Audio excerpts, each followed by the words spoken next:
Hello and welcome to the Global View on this Friday. I'm Andrew Gagan. Good to have you with us again here at Ausbits. So getting across what has happened overnight, a negative session on global markets as the tech sell-off deepened, while commodities were also sold off. Investors on Wall Street cautious ahead of US inflation data due on Friday, while US Treasury yields fell. Software and brokerage stocks fell sharply, led by Atlassian, although Adobe did rebound late in the session. Chip stocks also suffered, taking the Philadelphia Semiconductor Index down around 2%. And all Magnificent Seven stocks posted declines. Apple, the hardest hit, along with Amazon. Cisco shares suffered their worst decline in more than 2 years after the networking equipment provider gave a weaker than expected profit forecast. Among the earnings results, Apple Oven shares plummeted as intense competition eroded its fourth quarter results, and Equinix shares surged after the largest data center operator forecast annual revenue above estimates. Transport stocks reversed sharply, and shares of the world's largest producer of lithium, Albemarle, dropped after deciding to idle its last active processing unit at its processing plant in Western Australia. Well, here on the political front, the Liberal Party has dumped its first female federal leader, Susan Lee. After just 9 months in the role, with Angus Taylor winning the party room vote this morning, 34 votes to 17. Support for the Liberal Party has plunged since Labor's election victory last May, with an AFR poll revealing support for the Liberal National Coalition has fallen to just 19%, while One Nation's primary vote has surged to 26%. In the US, jobless claims fell less than expected last week as disruptions from winter storms lingered, while jobs growth accelerated in January and the unemployment rate fell to 4.3%. In December, economists see the labour market as remaining in a low hire, low fire state, constrained by trade and immigration policies. And the UK economy barely grew in the final quarter of 25, with GDP growth of just 0.1% in the 3 months to the end of December. US Treasury yields have fallen in the wake of the latest jobs data, the 2-year at 3.45%, the 10-year down to 4.1%. The US dollar index up slightly on the day. The Aussie is trading at 70.9 US cents. Oil prices are down sharply due to falling demand and expected increases in supply. Brent crude futures down almost 3% at $67 a barrel. Gold has fallen more than 3% to a 1-week low, taking it to well below 5,000 US an ounce. And the extreme volatility in the silver price has continued. It fell 11% overnight. Copper's down around 3%, iron ore weaker at 101 US a tonne, and Bitcoin has continued to slide.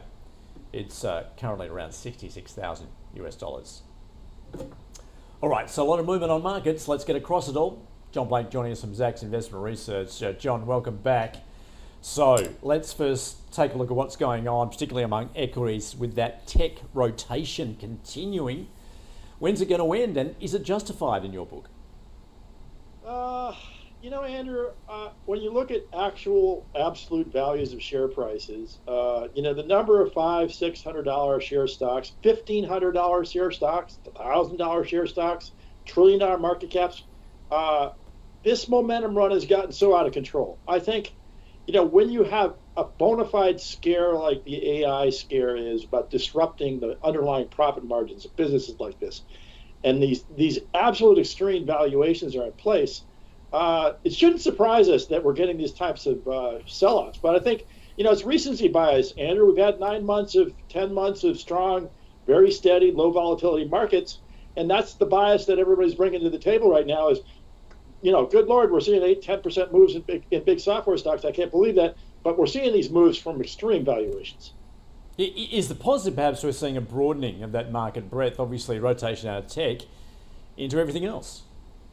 Yeah, absolutely, Andrew. I mean, you've got the Dow Jones up, a little under 3% this year, with the NASDAQ down a little under 3% this year, and it's almost symmetric. And then in the middle, you get the S&P 500 is basically flat. I think it was down 0.2% when I looked this morning. And then you've got the Russell, which is up 5% because the mega caps are selling off. So again, a lot of this could have been foreseen.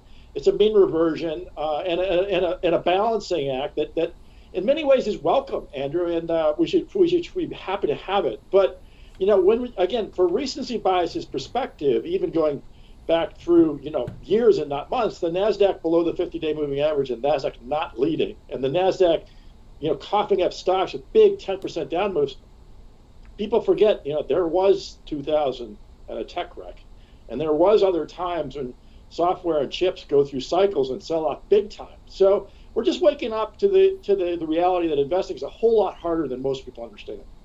John, what are you seeing at a macro level that's perhaps driving some of these investment decisions? Clearly in the States, very much focused on what we're seeing with jobs ahead of this inflation report. Yeah, so Andrew, we're now, after revisions, having learned that we did 15,000 jobs a month all of last year, which is absurdly low, Andrew. It's basically zero.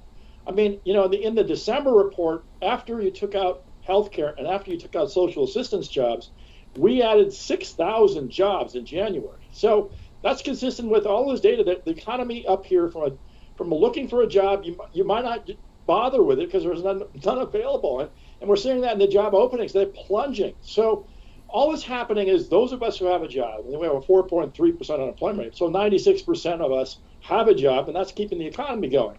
So there's this sense of insularity from the lethargy, but it's really serious. And the other thing I think, Andrew, is having looked into the AI capex boom, I think we need to understand that the advancements of AI are being driven by compute, like the amount of money you spend on computing. It's not actually science and technology. A lot of what AI has developed has been going on for over a decade or even longer.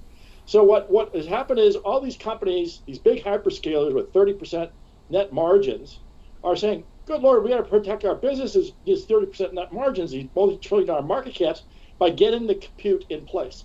We have to compete in this next level and get the compute in place. So what's happening here is the AI is not related to the economy at all. It's related to the fear these hyperscalers have about disrupting their own businesses and not playing the next hand. So this is, you could call it structural change, but I think it's really just, the oligopoly of these businesses, the oligarchy of our political system that's freaking out because a new entrant called AI has come in, and those 30% profit margins can go to 20 or 15 because, Andrew, the S&P profit margin is 13% overall, not 30.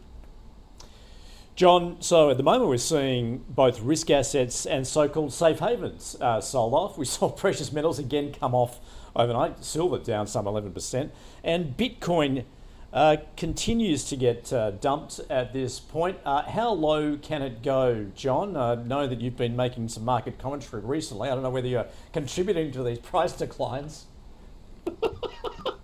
Yeah, so Andrew, I said this in London a week ago, and I said it in Chicago a couple days ago, and I said it in New York a few days before that. So if you look at a chart on Bitcoin, off the highs and the lows, it's a megaphone, Andrew. It's just a megaphone.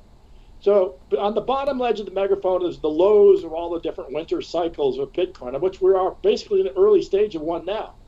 And the answer is, Andrew, we can get to 40,000 if you stay within the pattern of the megaphone. 40,000 on Bitcoin. So we're at 66,000. I made this call first when we were at 76,000, and it went to 60,000. Now we're back to 66. So, Andrew, how long is it going to take to get to 40,000? Good luck answering that, but the answer could be weeks or it could be 6 to 8 months. And if it's 6 to 8 months, which I think is the right answer, all the other high beta trades are going to face the chaos and the angst of watching Bitcoin collapse.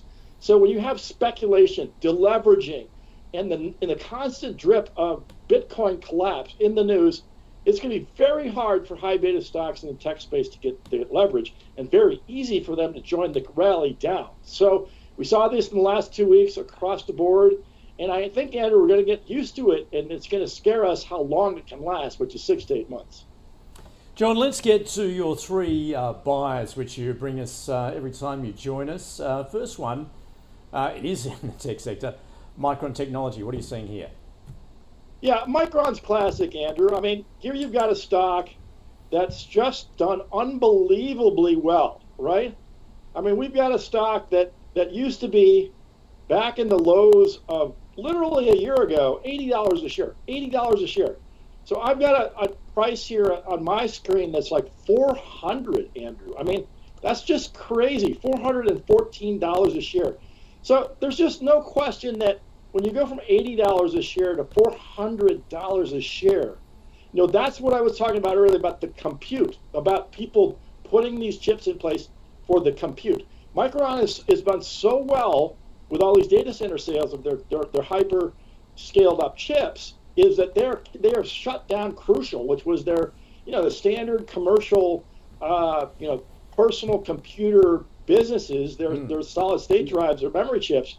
It's gone. They shut it because they don't even make that much money compared to this thing. So the question you have to ask is that what we call it AI super cycle, which Micron is clearly demonstrating in their chart, which is an insane chart, they also could be a super downturn because chips have always been the case that they go up and down. So, where are we in this cycle? I mean, the bulls are going to tell you that we're still on the upside. They're probably right for the next year or two. But who knows, Andrew, because nobody really knows, in a super cycle that nobody's ever seen when and how this plays out. But Anybody look at the Micron chart, you just got to just shake your head and wonder where it's going to go next and think. One of the answers, Andrew, is down, down, down. All right. John, just in the interest of time, I'm going to skip to the next, two. GE Aerospace also on your list as a strong buy. But thirdly, can I get to a locally listed stock here, the Commonwealth Bank? Now, this is regarded as perhaps the most expensive bank stock in the world. What are you seeing here? Yeah, Andrew, I mean, I see upside in the estimate revision, 5 to 6% annual estimate revisions. So people are seeing Commonwealth Bank of Australia, at least the analysts, doing quite well. And you've got share price shares that are very attractive. There's been a big move in these shares the last few weeks, which I don't follow it closely enough to know if it reported earnings, but I'm guessing it did, and it did well. So it is a stock in our system. And generally speaking, in Europe and in Australia, the foreign banks are getting a big bid over the last year, and Commonwealth Bank is one of them. So, this is another story that's emerging that's very bullish for stocks outside the United States, and certainly Commonwealth Bank, big stock, big position in its market. But like you pointed out, I think I have seen really high PE ratios on this stock. I'm looking at a 27 PE ratio right now for a stock that, banking system, particularly 16 or 17. So again, here we are, Andrew, in a situation with overvaluation. John, great to get across what you are seeing. Chief Equity Strategist and Economist at Zacks. Thanks for joining us. Thanks, Andrew. Quick check of where we're likely to begin. Looking for a negative start on the ASX. You can see futures off almost 0.9%. Stay with us. The open is next.